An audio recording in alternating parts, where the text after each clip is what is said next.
In this Retro Game Mage review, we truly find out if there's any value to second chances.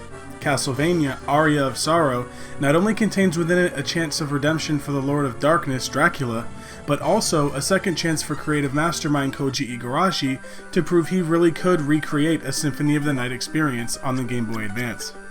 See, Aria of Sorrow was Iga's second game on the GBA, the first being Harmony of Dissonance, a title some say suffered from worsened music compared to its predecessor, Circle of the Moon, as well as a garish color scheme which seemed to overcompensate for Circle's overly dark visuals, which made it hard to see on the original GBA hardware.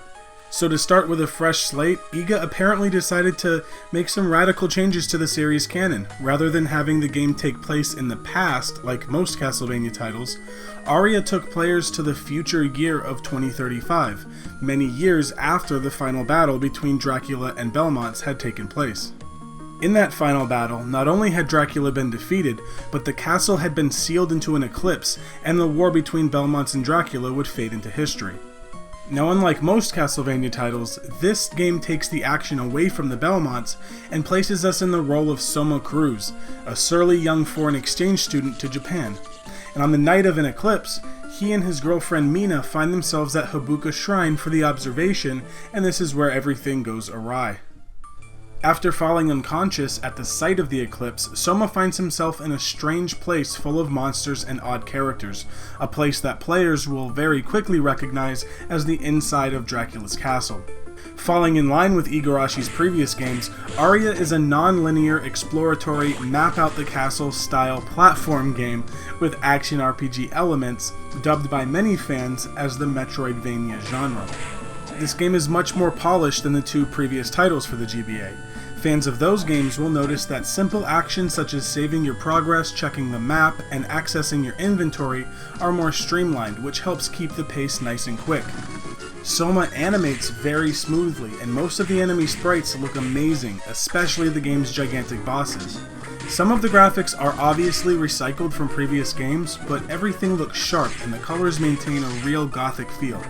And something that really makes this game stand out from all the other Castlevania titles is the addition of the tactical soul collecting system.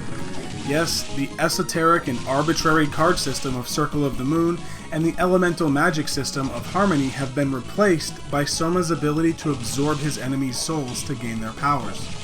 It's an amazingly balanced system that packs a surprising amount of variety.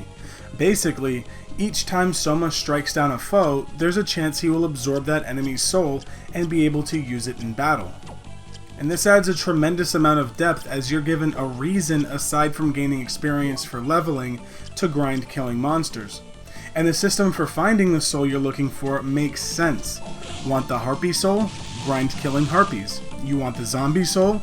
Grind killing zombies. It's that simple. Mapping out the castle is very addictive. The game really gives you this feeling of accomplishment as the map unravels. You'll find areas that can't be accessed yet and take mental notes to come back later once you've found an ability that'll allow you to pass, such as walking on water, sliding, or double jumping. And this is how they manage to area lock in order to make sure you've progressed enough so you don't walk into a slaughter at a low level, as monster strength is generally based on their location within the castle. Now, I mentioned odd characters earlier. Yes, this game has plenty of that. As Soma explores the castle and more of the mystery is revealed to him, he'll have run-ins with multiple people who in time reveal their motives. From the beautiful Yoko Belnades, an obvious descendant of Sypha Belnades, to the mysterious Jay, who seems to have lost his memory somehow in some traumatic event.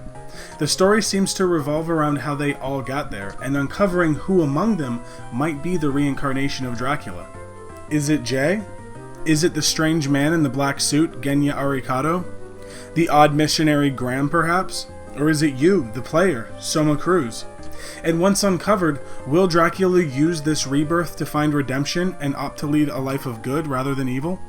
I'll leave spoilers out of this one and let you find out for yourselves and just say that the story is pretty good here and it has its twists. As you play, you'll notice the character portrait art is just amazing, all done by the same woman who did the art for Symphony of the Night, Miss Iyami Kojima. Likewise, the music is quite a standout aspect as well, as again, returning from the Symphony of the Night team to compose for Aria was the amazing Michiru Yamane. You'd think with this grand masterpiece laid out before us, it would suffice. Well, hold on now. Anyone who's played an Igarashi Castlevania game knows there's post-game content as well, and this game really over-delivers with a rich post-game experience. Upon completing this game with the good ending, yes, there's multiple endings, you're given multiple new ways to play, most notably, Julius mode.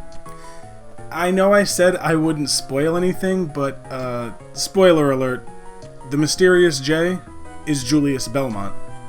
And by accomplishing the best ending with your first playthrough as Soma, grants you the ability to play through a second time as Julius simply by entering Julius as your name in a new file slot. In this mode, Julius plays in the more traditional Belmont style with his whip and special weapons powered by heart pickups. Also unlocked by getting the good ending is a boss rush mode, which can be very fun for those skilled enough to run through the gauntlet of bosses this game has to offer. And you can use your playthrough character to tackle this feat, of course. There's a hard mode as well. Upon completing the game with any ending, you're given the ability to replay the game with harder settings while getting to keep all of your equipment and all of your non-plot mandatory souls. Just such amazing and well thought out design here. This game just has so much to offer, and it's clear that the team who did this game love what they do. It's one of the richest experiences you'll find on the Game Boy Advance, I can assure you of that. Some would even argue that the Castlevania series never got better than this title right here. It's just that good. And you know, just to follow up on the intro to this review, I feel as though second chances do hold value, and Ego really showed that he could in fact bring a great Symphony of the Night experience to the Game Boy Advance. As for Dracula's second chance at redemption, well, I guess you'll just have to play and find out for yourselves.